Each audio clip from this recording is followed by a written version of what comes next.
anti Uganda twaganya okwesiba ku bintu ebibi bulijjo n'ebirungi ebigenda otuukira mbyogerako nga temubiraba. I talk about everything, anything, ne mu choosing where you focus. So it's not being a prophet of doom. Ensonga mwenna mwali mugiraba era nga mukimanyi mulimu ebituli. Naye nga muti awo kitegeera so. Abantu betuweereza muweereza bagamba nti omukyala Mata Mukisa wayogera ne bituukirira bati bagamba nti gwe naye mufaanagana musically. Ate naawe olinayo concert gy'ogamba nti gyogera okuteeka. Bwe kiri kiti eyo naawe tetubeere mu miwoobe emaziga. Ekibuuzo kye kiriwa? Ogambye tufaanagana then blah blah then I didn't get the question. Mwenna endongo gye muyina tefaanagana naye genda mu maaso. Numbers ze muyina eza music zifaanagana. Tezifaanagana genda mu maaso. Tezifaanagana mukwano. Naye ate buli omu ali entitled to their perception. So nga bwe nagambye kirungi nnyo olabira ku nsobi n'otereeza. I think with the examples that have just happened around me, asisuubira nsobi ku side yange. Ate naawe nkuddire mu mwana ono abadde kyoli munnamawulire ate obibuuza nze nga gwe wabaddeyo. Gwe alina okuŋŋamba nti nno obutebe bwadde bwa white. Nsinze nja kwesa obutebe bwa black. Keizi. Ngenda kwogera n'abakulu tulabe oba ogyetaaga oba temugyetaaga. Ki? Anti ebyo byonna biri mu contract so nja kupimamu oba ogyetaaga oba tokyetaaga. Ngenda kwogera nabo. Ngenda kwogera nabo kasita osabye kati kanzireyo abakulu mbatuze mbagambe tugimuwe oba tebimukwatako.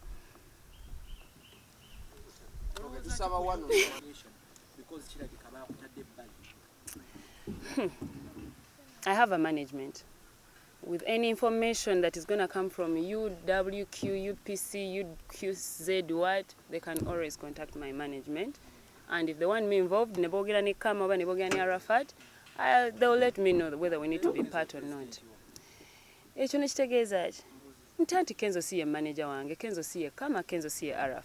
Ate ngamba kugamba nti if I have a management, kitegeeza nti buli kituuke wange kisooka wa management. So if they can contact them and they want me to be part, I'll definitely join. Kama says or Arafat says, we need this. Bino ebitu si bya kumala gatomera buli kimu ogenda obeeremu. Manyi oba okyetaaga oba tokyetaaga. Sometimes sikuwuuba buteeteeyi. Yeah. Ate nga tobulina. N'obupaali byonna ebibaawo. Nyumira. Thank you.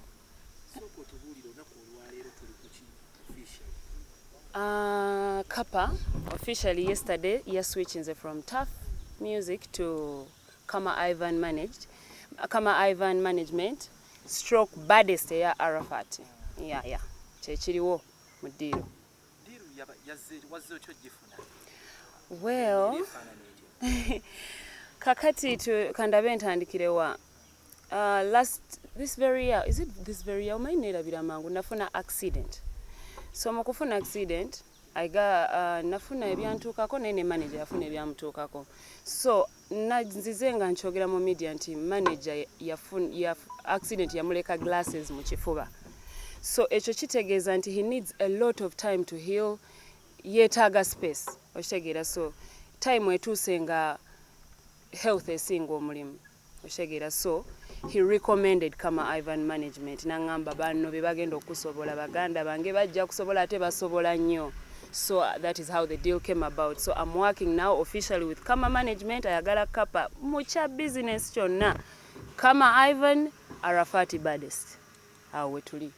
Tough ebadde eremereddwa lwakuba nti n'ebyobulamu bibadde biwasening oba era emirimu gyali gyagizitowako.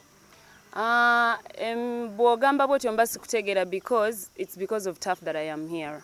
I am where I am. Oshegeera so binafuye olw'ensonga sagala kukozesa kigambo binafuye naye omukulu akulembera that's Mandu. He is sick. Oshegeera ino genda ku operation alina giraasi mu kifuba balina ozijjamu ye yennyini health deteriorating obudde bwalina okuteekayo mu bimanyi eby'endongo dda wano eri bano kubira gundi kebera ku gundi takyasobola bimumenya. So basically asobola okubeerawo n'ayambako abatandika. I think Yangambe he's still present for artists who want to start.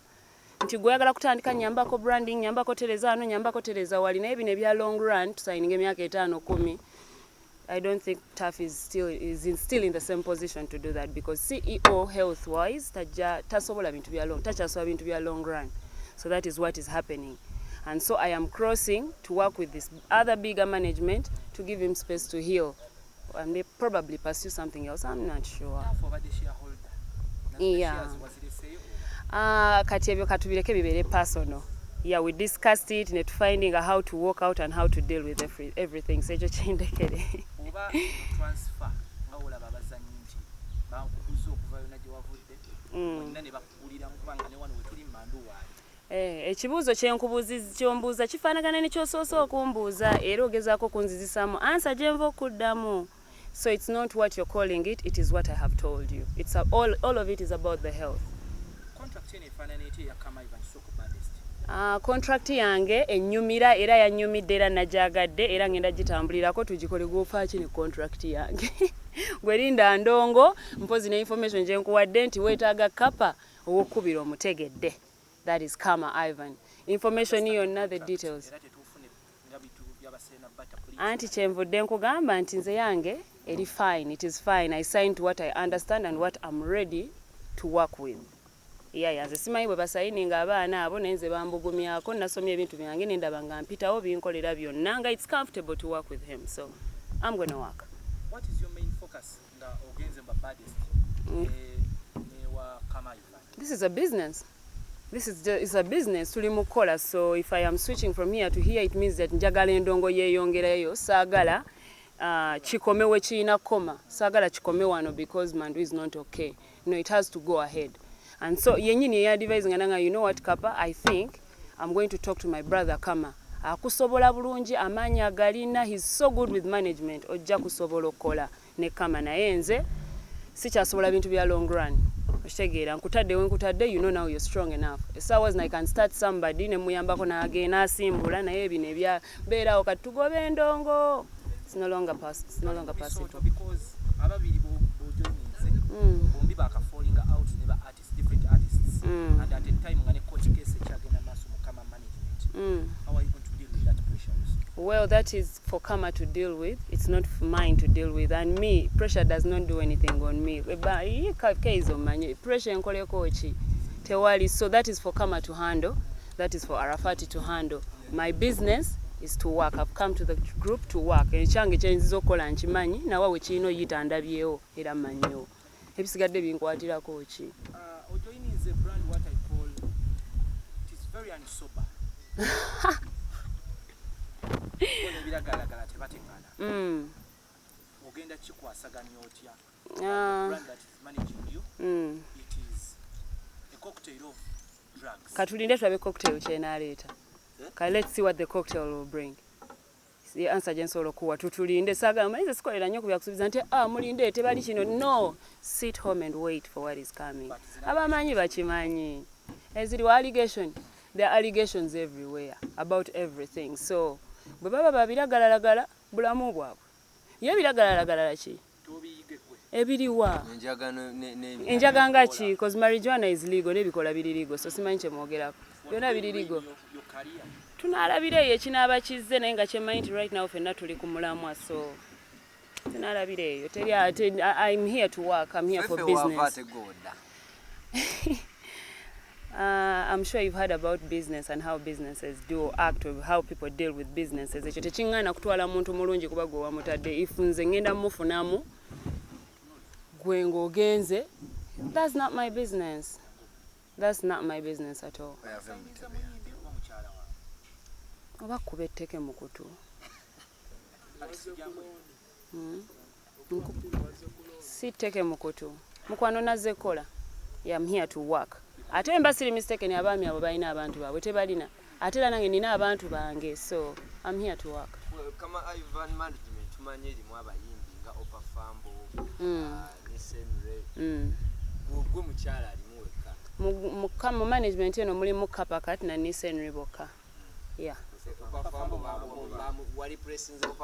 Awo wennyini Kama wajja okugira mu mubuuze. Nabagambye the only part of my business is where I lie. Right now, the only information gye nina ate nga manyi entuufu tuli babiri. That's Miss Henry and Kapa Kat. Contract ya banga ki? Uncle, contract yange Lwaki oyagala okumbalira? Ya myaka 3. Okay, wagendedde mu contract eno ne bamanager abakabi babiri. Wabadde omaze okwogera ebigambo ku concert ya mwana Mukisa. Yabadde stand nga mwagala kusooka kukola ekyo tufuna attention yammwe then mutulage kino wagwa. Nedda tewabaddeyo kya attention kyonna.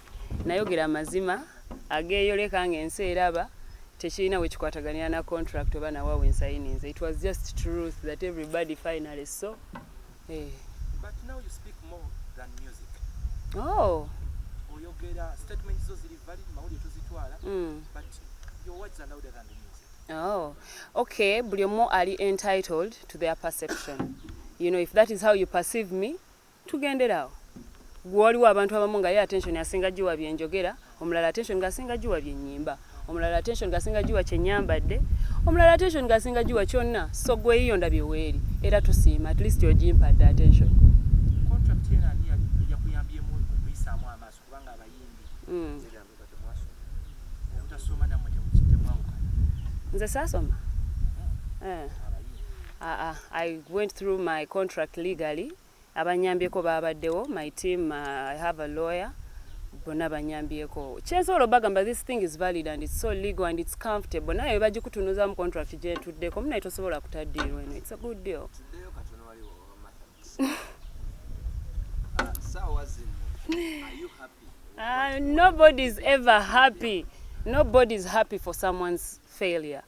I never ever said that because Nchogede, because nali nchilaba nga Sijja, I was gonna be happy. The fact that I talked about it was I wanted her not to even go into it. That was the intention. I didn't want her to go into it because I didn't want this to happen. So nobody's ever happy. Nobody's happy. So akubeera happy kubanga oli alemereddwa. Omwana abadde ki? Nzaalibwa muntu. Kapa yeeyina music esobola okukuba ewantu wonna. Omwana ono ekizibu gobero embuuza ye esalirawo bangi. Naye yeah, by the way my concert is coming up. Ntunuddemu n'empimamu n'eŋŋamba kantereze ensobi ezaakoleddwa. Very soon tugenda kuba tucommunicatinga. Ogenda after bino byonna gwe kyewayizeemu. Oyiga n'opickinga n'ogamba naye omanyi kantereze ensobi ze nalaba ku oli nsobola nze ate ozikola the right way and we make it Uncle Terera Nkuba. I think most times it's cute to take time. Sort of commenting on Yalanze. I think it's when you want to do something, be extremely ready. Yeah, I think Martha could do it, but she was not ready. As someone to connect yabade ready, team yabade ready. Kuga dance or I data with a brunji kati. We call Avudeyo. Martha is a very good artist. Nzo yomwana mwagala ayimba kayimba kasangu nkagala ninda bulala. Contributing to your music career. Music yonna catalog ozena ye no signing demo I think it was signed. Yes, we did. Did we? I don't know. I don't remember that part. I don't want you to be asking me about the contract because that is my part to agree with. Yeah, it is exactly. So it's change. I think the basic. No. I think focus budgeteke ku what we are going to deliver. Oshegera to about the communication they need that now it has crossed munetaga kubiro ono labono. The next part they need to do is to wait for the music and what else I am supposed to bring out to them. So si batwala mu kitanda jensula. Management kirungi nnyo era bane kunsuyo mu bizakola. Yeah, it's okay. Crazy. Continue. Engoye baziguze dda empanvu baziguze ndi eri ntemalumu ku lumu kwegamba tujja terera tujja kwatagana tusaale magana ntema we bazaawo tujja kwatagana essaawa zino ng'onoonya Kapa cat ali under Kama Ivan management, that is the untouchable omuli baddest Arafati onoonya Arafa onoonya Kama yeah ekyo ndooza nkiclarify nze nnyo baani nga